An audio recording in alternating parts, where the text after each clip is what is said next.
할렐루야. 1월 23일 우리에게 호흡을 주시고 하루를 허락하신 하나님 옆에 감사함으로 나아갑니다. 소망하길 하나님께서 하나님의 말씀으로 말미암아 우리의 삶을 이끌어 가시고 모든 원수의 불화살로부터 방패 삼아 주시기를 소망합니다. 아멘. 오늘 말씀은 마태복음 3장 1절에서 12절 말씀입니다. 세례 요한에 대한 말씀인데요. 5절에서 9절 말씀을 함께 읽도록 하겠습니다. 5절입니다. 이때 예루살렘과 온 유대와 요단강 사방에서 그에게 나아와 자기들의 죄를 자복하고 요단강에서 그에게 세례를 받더니 요한이 많은 바리새인들과 사두개인들이 세례 베푸는 데로 오는 것을 보고 이르되 독사의 자식들아 누가 너희를 가르쳐 임박한 진노를 피하라 하더냐. 그러므로 회개에 합당한 열매를 맺고 속으로 아브라함이 우리 조상이라고 생각하지 말라. 내가 너에게 이르노니 하나님이 능히 이 돌들로도 아브라함의 자손이 되게 하시리라. 아멘. 여러분, 하루를 시작할 때 준비해야 할 것들이 많이 있습니다. 아침을 준비하기도 하고 식사 준비, 출근 준비가 있습니다. 여성분들 같은 경우에는 외출을 준비할 때 단장을 오랜 시간 들여서 준비를 하기도 합니다.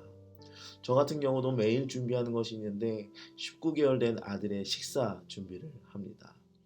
오늘 말씀 가운데 우리 인생에서 많은 것들을 준비하며 살아가는데 정말로 필요한 준비는 무엇인가를 한번 나눠보기를 원합니다. 1절에 보니까요. 그때의 세례 요한이 이르러 유대 광야에서 전파하여 말하되 라고 되어 있습니다. 이제 예수님이 예루살렘에 나타나실 때가 되셔서 그 길을 준비하는데 세례 요한이 이 길을 준비하게 되었습니다. 그런데 예수님의 길을 어디서 준비하는가 하면요. 유대 광야라는 곳에서 예수님의 길을 준비하더라는 것입니다. 여러분, 유대 광야는 어떤 곳인가요? 광야는 사람이 많이 모이는 곳이 아니죠. 사람이 너무 없기도 하고요. 불편하기도 하고 그곳에서 아무것도 없이 흙만 있는 그런 곳입니다. 만약 사역을 효과적으로 하려면 또 예수님의 길을 아주 평탄케 예비하는 그런 자리가 되려면요. 대도시에서 전파해야 하지 않겠습니까? 사람들이 많이 모이는 성읍이나 많이 상인들이 모이는 시장에서 전도를 하고 사역을 하면 좋을 텐데 왜 세례 요한은 유대 광야에서 전파하고 있는 것일까요? 그런데 꼭 준비되어 있는 곳이 아닌 곳에서 주의 길을 예비하는 것이 하나님의 뜻이었습니다. 광야에서 전파해도 주님의 때가 된 사람들을 하나님이 부르시고 보내신다라는 사실입니다. 이 세례 요한이 메시지는 어떤 것이었죠? 2절을 보니까요. 천국이 가까이 왔으니 회개하라 라는 그런 메시지였습니다. 여러분, 유대 광야에 누가 오길래 이런 메시지를 전할까요? 유대 광야는 예루살렘에서 가까운 그 광야였습니다. 예루살렘에서 가까운 광야가 유대 광야였던 것이죠.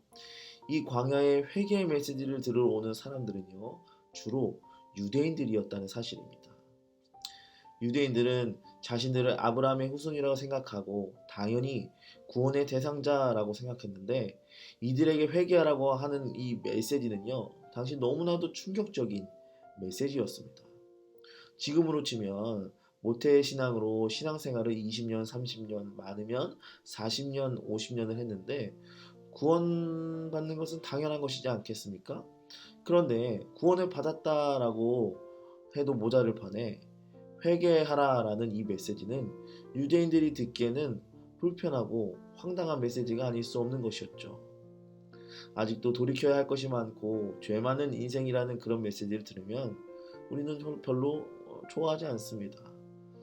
그런데요, 자기 의가 강한 사람일수록 죄인이라는 말을 인정하기가 어렵죠. 그런데 주의 길을 준비하는 최고의 방법이 무엇이냐 하면요, 회개, 돌이키는 것입니다. 주님은 세리와 참개와 같이 죄를 고백하는 사람들과 함께 하셨지만 바리새인이나 서기관들 같이 자기가 의롭다라고 생각하는 사람과는 함께하지 못하셨습니다.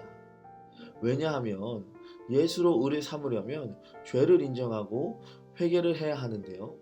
자기의 경건과 자기의 율법의 행위로 의를 삼는 사람들이었기 때문입니다. 오늘 우리도 마찬가지입니다. 우리는 주의 길을 예비하고 주의 길을 평탄케 해야 하는데 내 길만 준비하는 인생이지 않나를 돌아봐야 합니다. 아직도 내가 만족해야 하는 길을 가고자 하고 성공의 길, 야망의 길, 내가 잘 먹고 잘 사는 길, 주의 길을 곧게 하기보다 내 길을 곧게 하는 것이 내 삶의 목표가 되더라라는 것입니다. 우리는 회개를 통하여서 구원의 길을 평탄케 해야 합니다. 오늘 당장 예수 믿는데 방해되는 것들을 가지치고 나의 예배와 기도 생활에 방해하는 것들을 끊는 조경들을 해 나가야 하는 것입니다. 그것이 어떤 사람에게는 세상 모임인 사람들과의 만남이 될 수도 있고요. 또 어떤 사람에게는 중독의 문제가 될 수 있고요. 또 어떤 사람에게는 게으른 생활, 나태를 끊는 생활이 되어야 할 수도 있습니다. 또한 심지어는 직장이라도 그 직장이 예배를 방해하고 구원의 길을 가는데 적용하지 못하도록 하는 직장이라면 한번 생각해 보게 되는 것입니다. 모든 가치 위에 구원의 가치가 가장 높이기 때문이죠. 구속사의 주인공인 우리가요, 그런 것들을 정리하며 주의 길을 곧게 할 때 구원의 진도가 나갈 수 있게 됩니다.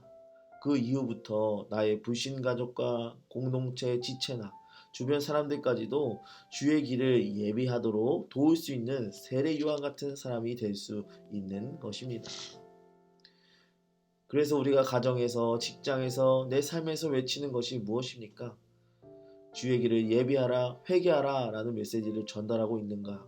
아니면 여전히 나의 길을 가고자, 나의 성공의 길을 가고자 라는 그런 외침을 하고 있는지 돌아보길 원합니다. 내 인생에 한 가지 메시지를 전달한다라면 주의 길을 예비하는 외침이 그 한 가지가 될 수 있기를 소망합니다. 또 우리 5절과 6절을 보니까요, 이때 예루살렘과 온 유대와 요단강 사방에서 다 그에게 나와 자기들의 죄를 자복하고 세례를 받았다라고 말하고 있습니다.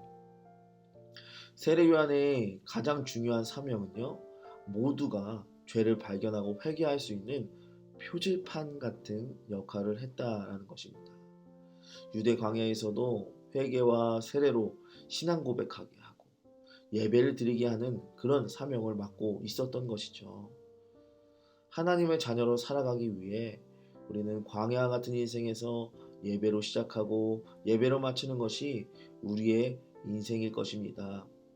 영적으로 예배 없이 살아갈 수 없는 것이 우리의 삶인 것입니다.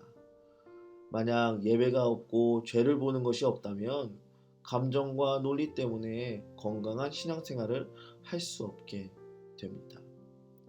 바리새인과 서기관 같이 말씀이 옳은지 그른지를 따지다가 악의 길로 가게 되더라는 것이죠. 그래서 7절에 바리새인과 사두개인들이 세례를 받으러 나오는데 세례 요한이 이런 말을 합니다.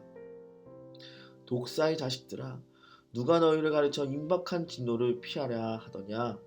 세례 요한이 야단치고 호통치는 책망의 말씀을 하고 있는 것이죠.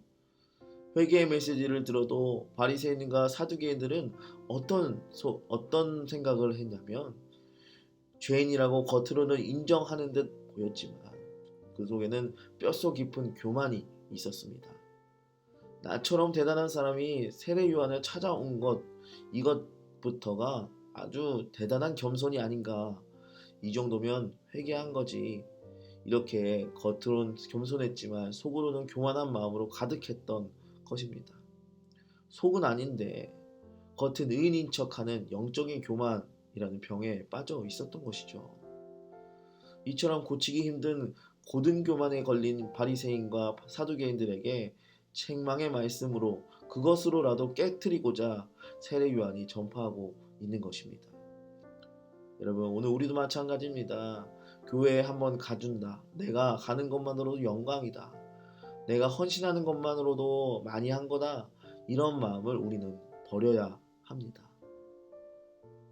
또 바리새인과 사두개인들은 표면적인 회개가 있었으나 내적인 회개가 없었습니다. 다만 세례만 받으면 다 해결된다라 생각하고 삶의 변화를 일으키지 못하는 모습, 이것이 그들의 모습이었던 것이죠. 어쩌면 돌들보다 더 차갑고 강박한 마음을 가졌다라고 세례 요한은 말해주고 있는 것이죠. 나의 신앙을 한번 돌아봅시다. 우리의 신앙이 겉모습만 화려한 신앙은 아닌가? 정말 회개에 합당한 열매를 맺지 못하고 변화되기 싫어하는 그런 신앙은 아닌가? 우리는 묵상해 보길 원합니다. 오늘 유대강야에서 외쳐지는 이 회개의 메시지, 이 말씀을 통해서 좋은 열매 그리고 회개에 합당한 열매를 맺는 오늘 하루가 되시기를 예수님의 이름으로 축복합니다. 아멘. 기도하겠습니다. 하나님 아버지, 인생의 길을 걸어갈 때에 나의 길을 평탄케 하기 위해서 애쓰면서 살았습니다. 거룩의 길을 저버리고 회개하지 않으면서 성공의 길, 행복의 길, 내 인생을 만족 줄 수 있는 그 길을 곱게 하기 위해 애쓰며 살았습니다. 이런 우리를 아시기에 독사의 자식과 같이 살아가는 우리를 참아 보실 수 없으셔서 말씀을 주심에 감사합니다. 이제는 바리새인 될 수 있는 나를 깨닫고 오늘도 말씀으로 경책하실 때에 깨닫게 하시고 내 안에 자기 의를 내려놓음으로써 주님 앞에 설 수 있는 우리가 되게 하여 주옵소서. 우리 안에 돌같이 변화되기 싫어하는 그런 마음들을 제하여 주시고 부드러운 마음으로 선한 열매를 맺는 다음의 모든 성도 될 수 있도록 인도하여 주옵소서. 감사하며 우리를 구원하신 예수님의 이름으로 기도합니다. 아멘. 오늘 하루도 주님 붙드시며 승리하는 삶 되시기를 예수님의 이름으로 축복합니다.